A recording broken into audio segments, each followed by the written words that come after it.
नमस्कार दोस्तों, आज हम कक्षा 10 सिद्धीज भाग 2 के देव के बारे में बात कर रहे हैं।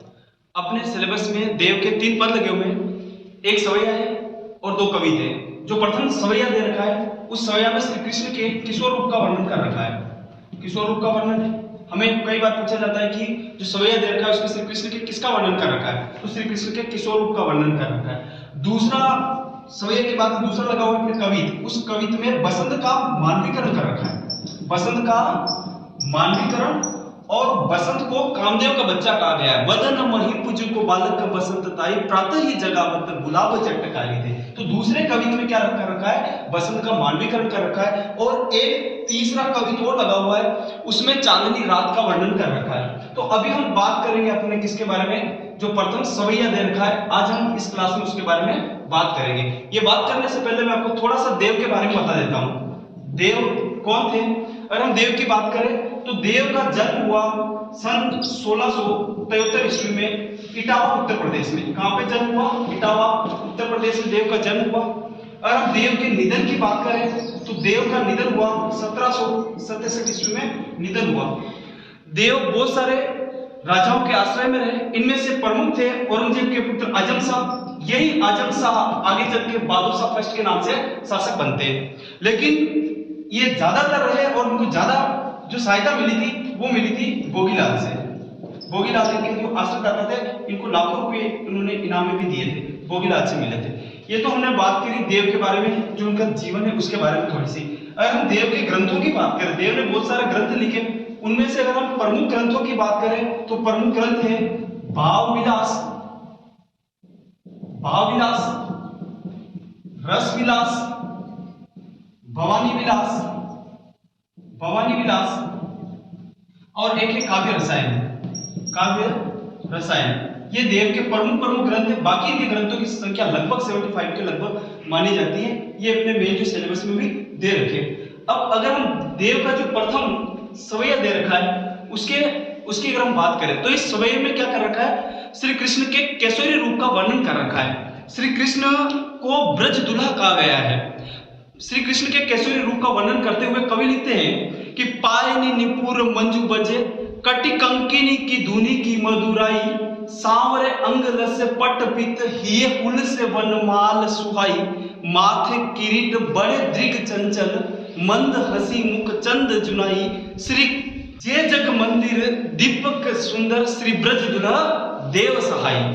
तो देखो देव जो ये प्रथम अपने सवैया दे रखा है, इसमें कवि देव किस प्रकार वर्णन करते हैं। पायनी नुपुर मंजू बजे, श्री कृष्ण ने पैरों में क्या धारण कर रखे हैं? पायनी का मतलब क्या है? पैर। क्या धारण कर रखे? नुपुर का मतलब क्या है? घुंघरू धारण कर रखे हैं। नुपुर मंजू बजे।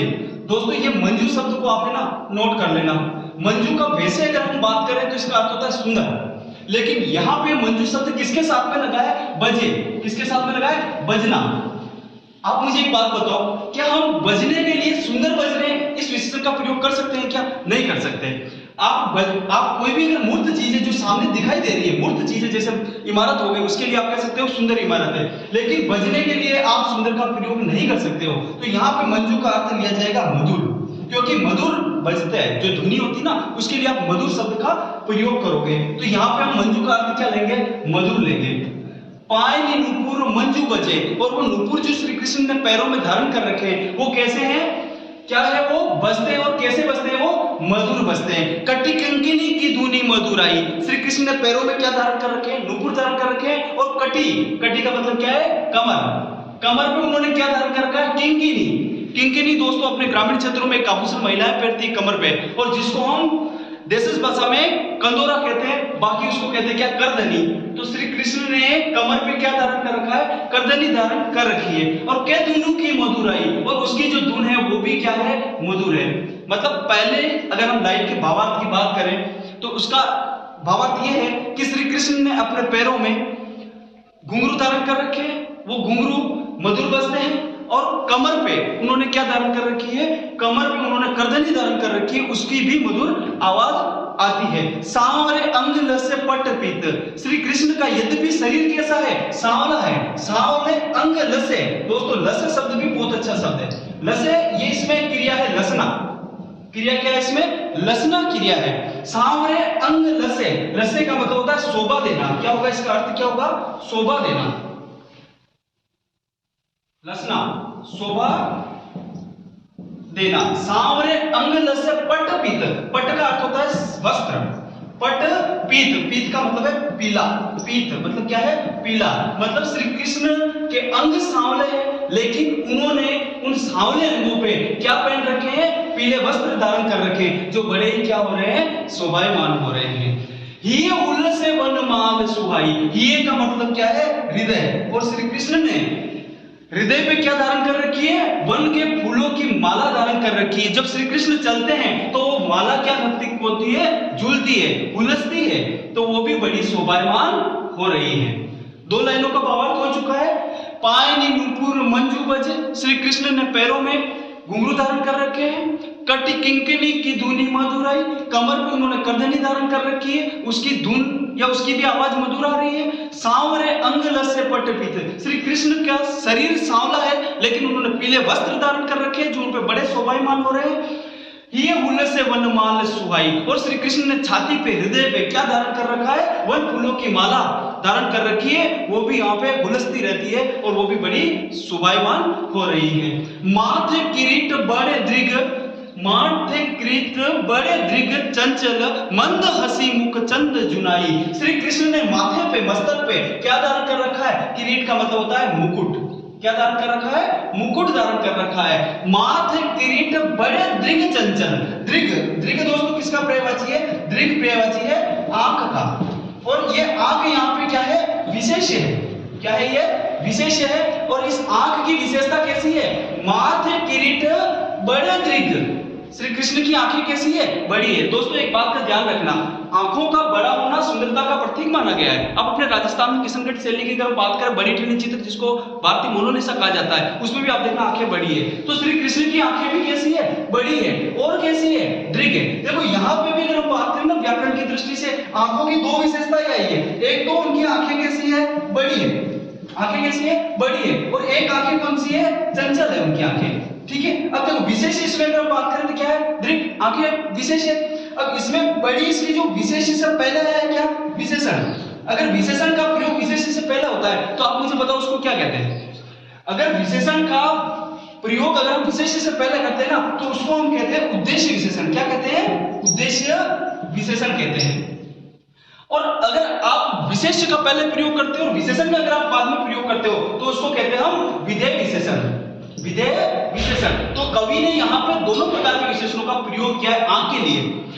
बड़े जो आया है ना, वो तो किसके लिए आया, उद्देश्य विशेषण है, और ये क्या है, विधेय विशेषण है। माथे किरीट बड़े दृग चंचल, मंद हसी मुख चंद जुनाई, जो जब श्री कृष्ण मंद मंद हंसते हैं तो वो कैसे लगते हैं, श्री कृष्ण के मुख की मंद हंसी किसके समान है, मुख चंद जुनाई, मुख चंद। देखो यहाँ पे भी बहुत अच्छा रूपक पाना है, मुख चंद। हमारे सामने जो प्रस्तुत होता है वो प्रस्तुत क्या होता है, जो प्रस्तुत होता है वो होता है उपमेय, प्रस्तुत होता है वो क्या होता है, उपमेय। तो यहाँ पे मुख क्या है, उपमेय है, और मुख की उपमा किससे दी गई है, चंद्रमा से दी गई है। तो चंद्रमा यहाँ पे क्या है, उपमान, तो उपमेय रूपी उपमान। अगर यहाँ पे अगर हम अलंकार की बात करें तो आपका रूपक अलंकार हो जाएगा। कौन सा अलंकार होगा, रूपक अलंकार। मंद हसी मुख चंद, जब श्री कृष्ण हंसते हैं ना तो उनके मुखड़े की जो हंसी है ना वो कैसी लगती है, मुख चंद जुनाई। जुनाई बहुत नया शब्द है दोस्तों, ध्यान रखना इसका। जुनाई का अर्थ होता है चांदनी।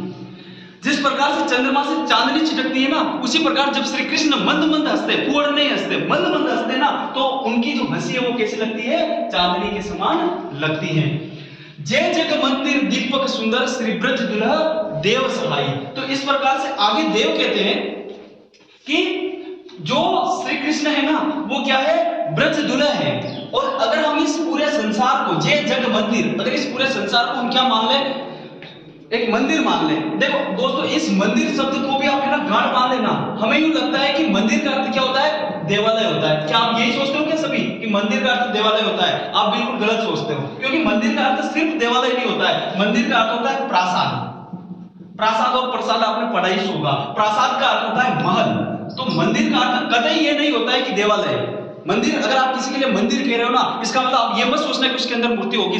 तो फिर अपने उदयपुर में भी जग मंदिर महल बने हुए हैं, उसमें कोई नहीं है। और अगर हम जयपुर में जाए ना तो वहां पे बात करें राज मंदिर और लक्ष्मी मंदिर, सिनेमा घरों के नाम है, तो क्या लक्ष्मी मंदिर में तो लक्ष्मी जी की मूर्ति होनी चाहिए? बिल्कुल वहां पे कोई मूर्ति नहीं है। तो मंदिर का अर्थ ये होता है इमारत होता है, प्रासाद होता है। अगर हम इस संसार को जय जग मंदिर, अगर हम इस संसार को एक इमारत माने, आप दोस्तों सपोज करो, सोचो कि अगर कोई भी इमारत है वो दिन में तो रोशन हो जाएगी, लेकिन अगर रात में उसके अंदर कोई प्रकाश नहीं है, क्या वो इमारत किसी काम की है? क्या किसी काम की नहीं है ना। तो जिस प्रकार से इमारत को रोशन करता है कौन? दीपक। उसी प्रकार अगर यह संसार एक मंदिर है तो उस मंदिर में श्री कृष्ण दीपक के समान प्रकाशमान हो रहे हैं। इस संसार को दीपक के प्रकाशमान कौन कर रहे हैं? श्री कृष्ण कर रहे हैं। और श्री कृष्ण कौन है? ब्रज दुल्हा है। वो कौन है? ब्रज के दुल्हा है, ब्रज दुल्हा। देखो एक चीज और आप देखना, ये जो दुल्हा शब्द है ना दोस्तों, दुल्हा, ये दुल्हा शब्द क्या है व्याकरण की दृष्टि से अगर हम बात करें ना तो ये दुल्हा शब्द तद्भव शब्द है। इसकी उत्पत्ति किससे हुई? क्या आप सोच सकते हो? इस शब्द की उत्पत्ति हुई है, इसका अगर हम तत्सम शब्द की बात करें ना तो इसका तत्सम शब्द है दुर्लभ। क्या ये? दुर्लभ है। संस्कृत में मैं पहले दुल्हा को दुर्लभ से बिगड़ के दुल्हा बना, और अपने राजस्थान वालों ने इसको और बिगाड़ के, और राजस्थान वाले कहते हैं डोला। क्या कहते हैं इसको? डोला।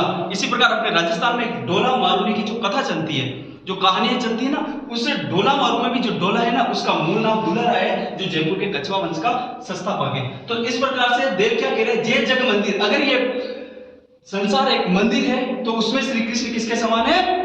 दीपक के समान है। और वो जो श्री कृष्ण है देव सहाय, मतलब सबकी क्या है? सहायता करने वाले हैं। तो दोस्तों ये मैंने आपको सबका एक एक अर्थ बताया, अब हम इसका सामूहिक अर्थ कर लेते हैं। सामूहिक अर्थ क्या? पायनी नुपुर मंजू बजे, श्री कृष्ण ने पैरों में क्या धारण कर रखे हैं? घुंघरू धारण कर रखे हैं, और वो मंजू बजे मतलब मधुर बजते हैं। पायनी नुपुर मंजू बजे, कटी किंकिनी की धुनी मधुराई, श्री कृष्ण ने कमर पे करधनी धारण कर रखी है और उसकी धुन भी मधुर है। सांवरे अंग लसे पट्ट पीत, श्री कृष्ण का शरीर कैसा है?